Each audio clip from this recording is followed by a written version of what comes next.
Assalamualaikum warahmatullahi wabarakatuh. Selamat datang ke forum perdana pada hari ini. Pada hari ini, forum kita akan membahaskan tentang kesantunan berbahasa, cerminan etika masyarakat beradab. Pada hari ini, sebelum kita memulakan forum perdana kita, eloklah bab kata pepatah tak kenal maka tak cinta. Jadi eloklah untuk saya memperkenalkan diri saya dahulu. Nama saya Muhammad Firdaus bin Yusof. Saya merupakan pelajar dari Jabatan Pendidikan Islam dan Moral IPG Kampus Bahasa Antarabangsa sebagai moderator forum pada hari ini. Dan pada hari ini saya telah menjemput dua orang panel kita yang begitu hebat dan begitu handal, yang sudah dikenali ramai pada hari ini. Dari panel kita yang pertama saya menjemput iaitu Encik Muhammad Fahim bin Muhammad Azrin yang merupakan Ketua Pengajian Melayu di Universiti Islam Antarabangsa. Dan yang kedua, panel yang kedua kita tidak lain tidak bukan yang paling hebat dan paling tampan, iaitu seorang pelajar lulusan Universiti Al-Azhar yang pernah menjadi wakil Malaysia dalam pertandingan pidato dan telah menjadi juara peringkat antarabangsa. Jadi tidak silaplah hari ini saya menjemput kedua-dua panel kita pada hari ini untuk membincangkan tajuk tentang kesantunan berbahasa dalam komunikasi era digital pada hari ini. Baik, seperti yang kita tahu, komunikasi era digital pada hari ini banyak memberi impak yang positif kepada masyarakat kita pada hari ini. Yang mana komunikasi era digital ini memberi kita ruang untuk kita menyebarkan maklumat dengan mudah dan senang untuk orang menerima maklumat yang kita beri, kerana kita tidak perlu berjumpa antara satu sama ataupun berjumpa secara fizikal. Malah ia boleh berjumpa dan menyebarkan maklumat secara maya. Akan tetapi segelintir masyarakat di Malaysia ini, iaitu masyarakat maya, menggunakan komunikasi era digital ini tanpa mengamalkan kesantunan berbahasa, di mana mereka menggunakan komunikasi era digital ini dengan sesuka hati, dengan tidak mempunyai adab dan sopan dan toleransi yang betul. Jadi hari ini kita akan membincangkan tentang kesantunan berbahasa. Jadi saya akan mulakan dengan panel kita yang pertama, iaitu Muhammad Fahim, untuk menerangkan sedikit apa itu makna ataupun definisi satu kesantunan berbahasa dari anda fahami. Silakan. Assalamualaikum warahmatullahi wabarakatuh. Alhamdulillah rabbil alamin wassalatu wassalamu ala asyrafil anbiya wal mursalin wa ala alihi wa sahbihi ajmain, amma ba'd. Jadi tajuk yang sangat hebat pada hari ini iaitu tajuk apa? Kesantunan berbahasa dalam media sosial. Jadi tanpa saya bercakap panjang, adalah saya terangkan apa itu kesantunan. Kesantunan dalam Kamus Dewan Bahasa edisi keempat membawa maksud sopan santun, halus budi bicara serta adab ketika apa? Ketika berkomunikasi dengan seseorang, sama ada secara lisan ataupun tulisan. Namun saya ingin mengutip satu lagi tokoh, iaitu daripada sahabat. Cuba cakap. Minta maaf. Nama dia start with A. Asmah Haji Osman. Ya, sangat awak ni memang bagus. Awak aktif. Okey. Jadi saya mengutip pandangan pada Asmah Haji Osman 2002. Dia berkata bahawa apa? Bahawa kesantunan ini berpandukan peraturan berbahasa, iaitu dari segi peraturan linguistik, sosiolinguistik dan pragmatik. Jadi apa yang kita dapat simpulkan dari sini? Jadinya yang saya fahami, kesantunan ini sama maksud dengan adab ataupun orang kata etika ketika berbicara. Jika digabungkan dengan dalam media sosial, jadi adab ketika menggunakan media sosial.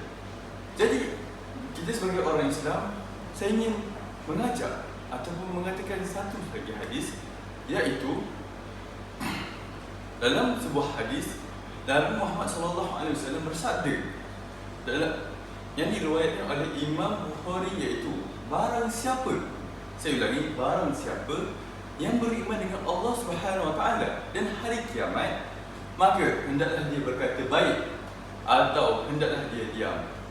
Jadi jika kita lihat di sini, agama kita sekalipun telah menegur kita agar berkata dengan baik ataupun hanya diam saja jika tidak mahu mengatakan apa-apa. Jadi itu saja yang saya dapat definisikan apa itu kesantunan. Baik, satu penerangan yang mantap dan mudah untuk kita fahami bersama-sama. Jadi daripada penerangan daripada Muhammad Fahim tadi, Encik Muhammad Fahim, dia menerangkan bahawa kesantunan berbahasa ini adalah datang daripada satu adab ataupun etika seorang masyarakat dalam menggunakan media sosial. Malah kesantunan berbahasa ini bukan sahaja dipraktikkan dalam kehidupan seharian, malah juga telah dianjurkan oleh agama Islam itu sendiri. Jadi saya akan pergi kepada apa itu komunikasi era digital pula. Sebab kebanyakan ataupun segelintir masyarakat di Malaysia ini kemungkinan tidak tahu apa itu komunikasi era digital kerana berkembangnya teknologi ini terlalu pesat dan terlalu cepat. Adakah juga tidak ada segelintir masyarakat yang tidak mampu untuk mengikuti ataupun perkembangan semasa. Jadi bolehkah saya memberi ruang kepada Encik Fadlullah Alim untuk memberi sedikit penerangan tentang apa itu definisi komunikasi era digital. Okay, baik. Bismillahirrahmanirrahim. Alhamdulillah Rabbil Alamin. Wassalatu wassalamu ala asyrafil anbiya wal mursalin wa ala alihi wa ashabihi ajma'in. InsyaAllah saya akan cuba menerangkan apakah itu komunikasi dalam era digital. Komunikasi dalam era digital merujuk kepada kebolehan seseorang individu itu untuk berkomunikasi dengan seseorang bukan fizikal tanpa mengira had, waktu dan jarak. Tambahan pula dalam era digital ini, ia memudahkan manusia untuk berkomunikasi antara satu sama lain kerana tidak perlu berjumpa secara fizikal dan boleh berkomunikasi walaupun berada di tempat yang jauh.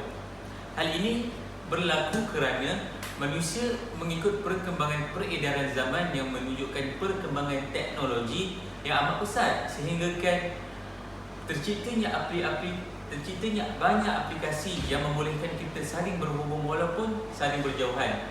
Antara contoh aplikasi yang kita sedia maklum iaitu WhatsApp, Instagram, MySpace, TikTok dan banyak lagi lah. Aplikasi ini memudahkan kita masyarakat untuk saling berkomunikasi, orang kata kan. Sebab itu dengan adanya perkembangan ini, ia menunjukkan kesan positif kepada masyarakat Malaysia kerana dapat mengekalkan hubungan itu sendiri. Mana kata kita dengan orang lain kita saling berhubung tanpa mengira jarak. Faham kan? Okey, namun itu masih terdapat lagi ramai masyarakat di Malaysia yang menggunakan kemudahan ini secara kurang baik dan kurang bijak dengan mengabaikan konsep kesantunan bahasa ketika berkomunikasi di media sosial. Baik, satu definisi yang agak mudah untuk difahami, di mana Encik Fadlullah Alim ini berkata bahawa komunikasi era digital ini adalah satu aplikasi untuk kita berhubung dengan sanak saudara, dengan kawan-kawan, dengan orang terdekat yang kita kenal. Betul. Tanpa kita berjumpa secara fizikal ataupun tanpa mengira had, jarak dan masa. Jadi berdasarkan definisi ataupun penerangan yang diterangkan oleh Fadlullah Alim tadi, ia menerangkan antara kelebihan yang ada pada komunikasi era digital itu sendiri. Betul. Seperti contoh aplikasi yang digunakan pada hari ini adalah WhatsApp, MySpace dan sebagainya. Akan tetapi ada juga sebahagian ataupun satu kekurangan yang ada di dalam komunikasi era digital ini yang disebut oleh Encik Fadlullah Alim tadi, iaitu masyarakat kini dia tidak mempunyai kesantunan bahasa yang menyebabkan mereka tidak menggunakan media sosial dengan bijak. Ya, mereka menggunakan media sosial itu dengan cara yang tidak beradab dan tidak bijak. Jadi kata lain, ia tidak menggunakan secara beretika. Ya, betul. Jadi hari ini kita akan membincangkan tentang beberapa isu yang ada pada hari ini, isu semasa yang ada pada hari ini berkaitan dengan masyarakat yang di Malaysia ini menggunakan komunikasi era digital ini tanpa beradab sopan. Jadi bolehkah saya memberi ruang kepada yang pertama panel kita Encik Muhammad Fail untuk memberikan beberapa ataupun satu isu semasa pada ini yang boleh kita menjadikan pengajaran kepada masyarakat di luar sana. Jadi dalam makna kata isu ini sesuatu yang sedang berlaku. Jadi saya ambil isu yang sangat mudah, iaitu berlakunya komen-komen yang negatif. Jadi apa itu komen-komen negatif? Sebagai contohnya, seorang berlakunya itu siapa? Saya boleh tegak? Saya nak cakap ni.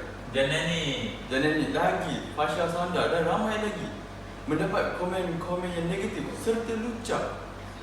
Jadi sebagai contohnya, mereka mendapat komen-komen yang, sebagai contoh, awak ni lawa sangat, seksi sangat. Itu sebenarnya komen-komen yang negatif tapi yang dipandang enteng oleh setengah masyarakat di negara kita.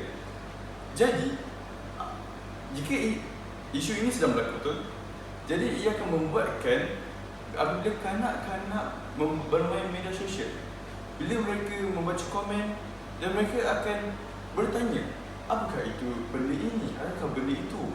Ini papa macam mana papa? Jadi ia tidak sepatutnya ditayangkan di setiap komen. Ini kerana kita hendak menjaga minda generasi muda pada zaman kini. Oleh itu jelaslah bahawa perkara ini bukan isu yang remeh. Ini perlu dianggap serius oleh negara kita. Jadi saya akhiri.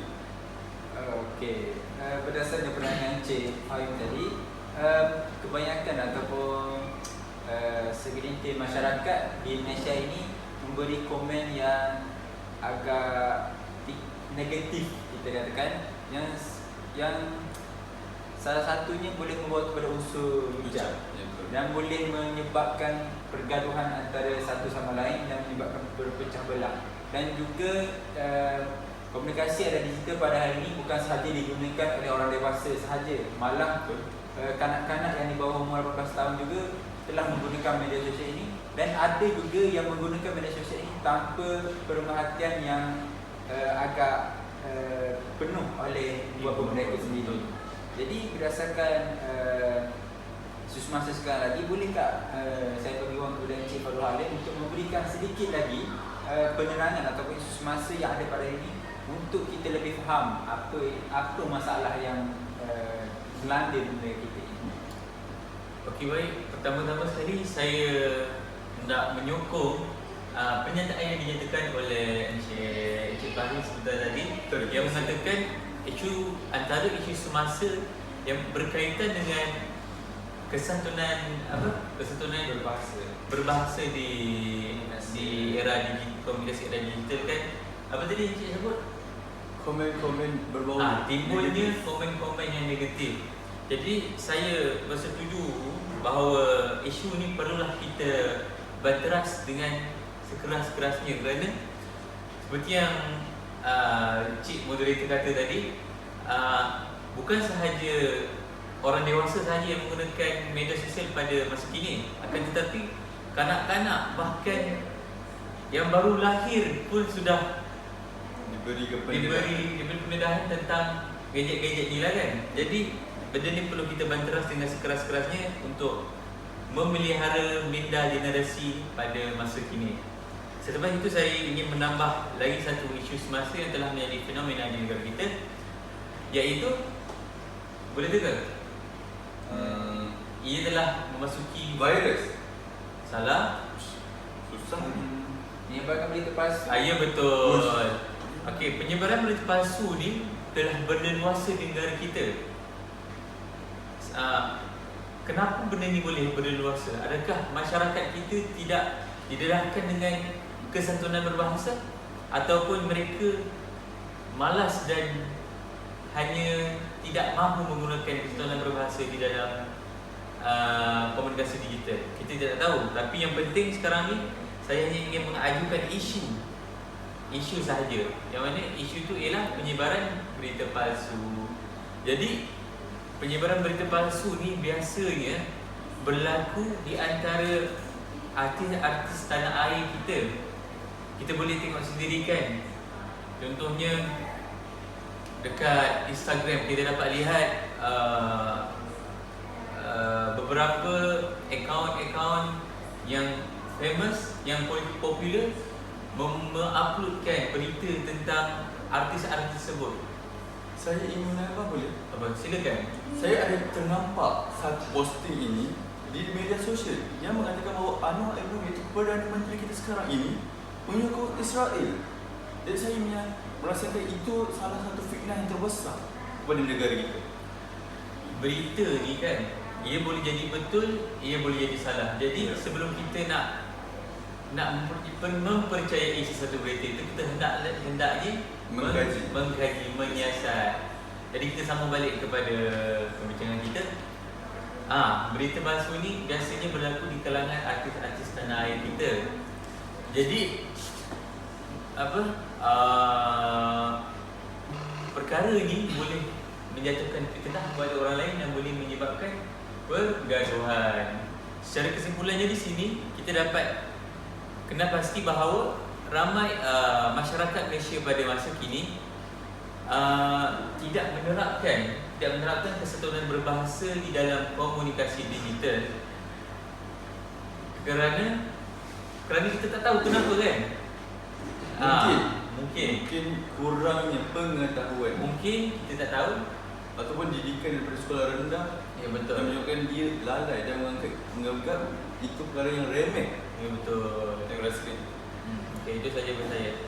Baik, tentang isu semasa yang diberikan ataupun dilontarkan ataupun disuarakan oleh Encik Fazrul Alim, iaitu kebanyakan masyarakat di Malaysia ini menyebarkan berita palsu yang tidak tahu akan status kesahihannya, akan tetapi telah menyebarkan ke media sosial. betul. Jadi mana kita tahu media sosial ini adalah satu ruang untuk menyebarkan satu maklumat, dan maklumat itu akan tersebar dengan secara cepat. Jadi jika maklumat itu palsu, maka ia akan menimbulkan satu fitnah ataupun satu berita yang menyebabkan timbulnya satu pergaduhan antara satu sama lain. Dan berdasarkan pengalaman saya juga pernah menerima beberapa berita-berita palsu, terutamanya pada zaman kita diserang wabak COVID-19. Yakni begitu banyak berita-berita palsu yang dikeluarkan dalam berita di media sosial, Instagram, TikTok, di YouTube, yang menyebabkan segelintir masyarakat ini berasa takut akan berita tersebut. Walhal berita itu tidaklah dikeluarkan oleh lembaga rasmi seperti Kementerian Kesihatan Malaysia ataupun Kementerian Pendidikan Malaysia, tapi dikeluarkan oleh satu organisasi ataupun jawatan kuasa yang tidak bertanggungjawab. Jadi ia menyebabkan timbulnya satu keraguan ataupun ketakutan di kalangan masyarakat. Jadi berdasarkan isu semasa pada hari ini, saya rasa elok untuk kita berbincang, iaitu cara bagaimana untuk kita menerapkan kesantunan berbahasa di dalam diri masyarakat Indonesia ini supaya mereka lebih prihatin dalam menggunakan komunikasi era digital pada hari ini. Boleh saya mulakan? Boleh. Saya mulakan daripada Encik Haiful. Oh, saya lagi? Okey, tak apa. Saya memang suka jadi orang yang pertama memberi idea. Okey, jika kita bincang cara atau langkah-langkah, kita mesti ada orangnya yang buat. Jadi saya memetik kepada pihak kerajaan. Kenapa saya petik kerajaan? Kerana kerajaan ini adalah satu media yang sangatlah diperakui ataupun sangat mudah diawasi. Sebagai contohnya, pihak kerajaan boleh, sebab isu saya tadi adalah komen negatif, betul? Jadi mungkin pihak kerajaan boleh menapis komen-komen negatif. Sebagai contohnya, jika terdapat komen seperti kau bodoh lah, jadi mungkin kerajaan boleh menapis komen itu pada kau pandai lah, begitu. Dan dengan cara ini, secara tidak langsung kita dapat mengelakkan daripada komen itu berada di dalam ruang komen tersebut. Maknanya kata, kita dapat mengelakkan golongan-golongan muda atau bawah umur melihat kawan tersebut supaya agar mindanya terjaga. Selain itu, tapi saya merasakan bahawa cara ini agak sukar kerana ia menelan kos perbelanjaan yang tinggi untuk membiayai cara ini. Namun saya boleh sertakan sedikit lagi cara, iaitu apa? Pihak kerajaan boleh membuat satu kempen dalam media sosial. Dengan cara ini, ia akan dapat meningkatkan kesedaran masyarakat di negara kita. Namun saya ingin memetik satu lagi syarikat game, iaitu apa? Cuba tengok. Mobile Legend. Mobile Legend. Muntun. Yes. Mobile Legend Muntun salah satu syarikat yang sama. Okey, bagus. Jadi di dalam game, syarikat tersebut memperkenalkan penukaran bahasa. Sebagai contohnya, kau ni noob lah, tiba nanti dia akan tukar kepada kau ni pandai lah, power lah. Jadi ia menjadi komen-komen yang membangun. Jadi dengan ini, secara tidak langsung komen-komen tersebut akan hilang di dalam pandangan negara kita. Jadi dengan cara ini saya merasakan bahawa pihak kerajaan perlulah mengambil langkah-langkah yang proaktif agar isu ini dapat ditangani bersama. Baik, salah satu cara yang patut kita keluarkan atau kita hujahkan pada pihak kerajaan. Bagaimana dengan pandangan Cik? Okey, selain daripada pihak kerajaan, kita boleh lihat daripada pihak ibu bapa dan guru. Ibu bapa dan guru ni boleh bermainkan peranan mereka dengan menerapkan amalan ini dengan memberikan perhatian yang lebih dan memberikan pencerahan yang jelas kepada anak-anak kita tentang kepentingan amalan kesadaran berbahasa di dalam era digital. Hal ini akan menyebabkan mereka lebih faham dan berfikir dengan lebih matang ketika berkomunikasi di media sosial. Itu adalah dari ibu bapa dan guru. Yang seterusnya kita pergi kepada diri sendiri pula. Kesedaran dalam diri sendiri itu penting bagi memikirkan bagaimana cara kita mempengaruhi orang lain. Oleh itu, semua pihak perlulah memainkan peranan yang penting dalam menerapkan kesatuan berbahasa ini dalam melahirkan masyarakat yang beradab, bersopan santun, berbudi pekerti yang tinggi. Baik, satu cara yang patut kita cuba untuk menerapkan amalan kesatuan berbahasa dalam diri masyarakat Indonesia pada hari ini. Jadi kita telah membicarakan tentang definisi kesantunan bahasa, definisi komunikasi era digital, isu semasa pada hari ini yang berlaku pada masyarakat Malaysia hari ini yang menunjukkan ramai masyarakat pada hari ini masih tidak lagi mempunyai amalan kesantunan bahasa ini. Dan juga kita telah mengucapkan ataupun memberi pandangan tentang bagaimana cara untuk pihak kerajaan, ibu bapa dan guru dan diri kita sendiri dalam menerapkan amalan kesatuan bahasa dalam komunikasi era digital pada hari ini. Jadi saya ingin memberi ruang kepada ahli panel kita pada ini untuk memberi sedikit kesimpulan. Adakah ahli panel kita hari ini bersetuju bahawa amalan kesatuan berbahasa ini patut diamalkan ataupun patut dipelajari oleh masyarakat pada hari ini dalam memastikan komunikasi era digital pada ini tidak dipandang seram oleh negara-negara luar. Boleh siapa yang mula dulu? Kita mulakan dengan Cik Fahid. Saya lah. Ya, betul. Jadi jika bertanya kepada saya, adakah kesatuan berbahasa ini perlu diterapkan dalam diri masyarakat ketika menggunakan media sosial, saya sudah tentu akan mengatakan bahawa perkara ini amat perlu diterapkan dalam diri masyarakat di negara kita. Ini kerana jika kita lihat, media sosial ini mempunyai banyak kelebihan. Namun setiap kelebihan itu pasti ada kekurangannya. Dan kekurangannya itu dapat ditangani dengan melalui apa? melalui Melalui cara penggunaan. ya betul. Dapat ditangani dengan cara penggunaan dengan mengamalkan kesantunan berbahasa di dalam media sosial. Jadi mungkin itu saya dapat simpulkan di sini. Bagaimana pula dengan pandangan Cik Alim? Okey, baik. Pada pandangan saya, kesantunan berbahasa di dalam komunikasi digital seharusnya kita terapkan di dalam kehidupan seharian kita. Kerana apa? Kerana hal ini dapat memberi banyak impak positif kepada kita, seperti mana yang telah kita bincangkan sebentar tadi kan. Jadi benda ni perlulah kita terapkan sama-sama. Jadi saya menyeru kepada rakyat Malaysia supaya